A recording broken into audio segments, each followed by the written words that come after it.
ताई एकंदरीत आज तुम्ही लक्ष्मी धोडी गटातून आरक्षण जागेसाठी अर्ज दाखल केला जिल्हा परिषद. काय सांगाल, काय भावना आहे? भावना एकच आहे. खाली जरा ऐका. आपण समाजाचं काहीतरी देणं लागतो, त्या भावनेतून आपल्या समाजाचा आणि सर्व गावांचा सर्वांगीण विकास करावा हेच विजन असेल.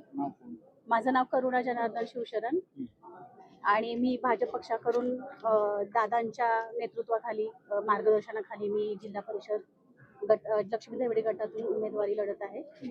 तर विजन एकच आहे, तरुणांना रोजगाराची संधी, महिलांचं सक्षमीकरण आणि सर्व गावांना घेऊन, सर्व बांधवांना घेऊन त्यांचा सर्वांगीण विकास करायचा हे सर्वात मोठं माझं विजन असेल. काय तुमच्या प्रमुख समस्या गटात आहे? गटामध्ये म्हटलं तर पाण्याचा मोठा प्रश्न होता, तो आपल्या माननीय आमदार साहेबांनी पूर्ण सोडवलाय असं मला वाटतं. आणि त्याच्या पाठीमागे शेतकऱ्यांना बाजारपेठाला जायचे रस्ते असतील, बाकीच्या ज्या काही सुविधा असतील त्या दादांनी बऱ्यापैकी केल्यात.